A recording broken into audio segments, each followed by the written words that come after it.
وظیفہ بخاری کی طرف سے محبتوں بھرا سلام۔ امید ہے سب خیر و عافیت سے ہوں گے۔ ناظرین السلام علیکم ورحمۃ اللہ وبرکاتہ۔ ہماری دعا ہے اللہ پاک سب کو خوش رکھے، آباد رکھے، آمین۔ آئیے ویڈیو کو شروع کرتے ہیں۔ جیسا کہ آپ نے ویڈیو کے تھمبنیل میں پڑھا، ایک گناہ میرا ماں پیو ویکھے دیوے دیس نکالا، لکھ گناہ میرا مولا ویکھے اللہ ویکھے پردے پاون والا۔ فاقہ ہو گھر میں، تنگ دستی ہو اور بیماری ہو، پریشانیاں ہو، 27 اسباب جو ہیں یہ حدیث مبارکہ حدیث نبوی صلی اللہ علیہ وسلم آپ کے سامنے پیش کر رہا ہوں۔ یہ 27 کام آپ چھوڑ دیں، پریشانی، تنگ دستی، مصیبت، بیماری، لاچاری، ہر چیز سے آپ محفوظ رہو گے، موجیں لگ جائیں گی، پڑھنا کام آپ کا گارنٹی ہماری۔ آئیے ویڈیو کو شروع کرتے ہیں۔ مانگا ہے اسی سے جو دیتا ہے خوشی سے میرا اللہ۔ فاقہ، تنگ دستی اور بیماری کے 27 اسباب۔ پہلا، مہمان کو حقارت سے دیکھنا، یعنی مہمان آ جائے تو کئی گھر کی عورتیں ہوتی ہیں کہ کھانا پکانا پڑے گا، برتن دھونے پڑیں گے، ان کے سر کو درد ہونا شروع ہو جاتی ہے۔ مہمان کو حقارت کی نظر سے دیکھنا پہلا۔ دوسرا، کھڑے ہو کر کھانا۔ آج کل رواج بن گیا، شادی بیاہ پر بھی کھڑا ہو کے کھانا کھایا جاتا ہے۔ تیسرا، حدیث نبوی ہے، ننگے سر کھانا، ننگے سر کھانا بھی منع ہے۔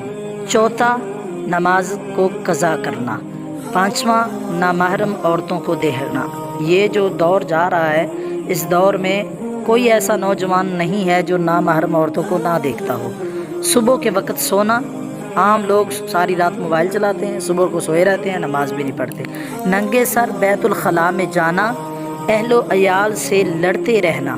آٹھواں، نواں، فقیر کو جھڑکنا، اور 10واں، قرآن کو بے وضو ہاتھ لگانا، اور 11واں، جوتے پہن کر کھانا کھانا۔ 12واں جو ہے کھانے کے برتن صاف نہ کرنا۔ 13واں، بزرگوں کے آگے چلنا۔ 14واں، اولاد کو گالی دینا۔ 15واں، مغرب کے بعد سونا۔ 16واں، بیت الخلاء میں باتیں کرنا۔ 17واں، نہانے کی جگہ پیشاب کرنا۔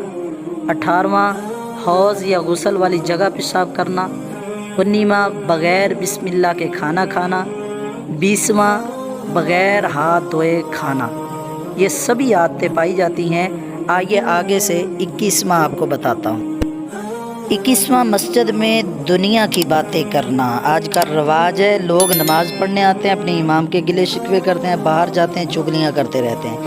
اور 22واں، دروازے پر بیٹھنے کی عادت۔ عام لوگ دروازے پر ایسے ہی دروازہ کھول کے بیٹھے رہتے ہیں۔ 23واں، جھوٹ بولنا، جو کہ ہر انسان میں اس وقت یہ عادت پائی جاتی ہے۔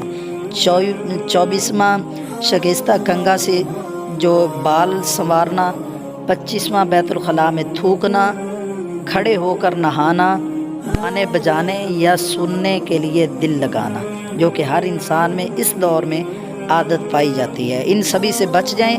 حدیث نبوی صلی اللہ علیہ وسلم ہے، میرے کملی والے نے فرمایا، فاقہ، تنگ دستی، بیماری، لاچاری سب کچھ ختم ہو جائے گی اور رنگ لگ جائیں گے، گھر میں رزق کی برکت ہوگی، آپ کی اولاد تابعدار ہوگی، بیماری کوئی بھی نہیں ہوگی، اور موجیں کی موجیں لگ جائیں گی۔ جس کو ہماری ویڈیو اچھی لگی ہے جلدی سے چینل کو کر دے سبسکرائب، ویڈیو کر دے لائک، شیئر اور پیارا سا کمنٹ کرے۔ بڑی مہربانی، شکریہ، اللہ حافظ۔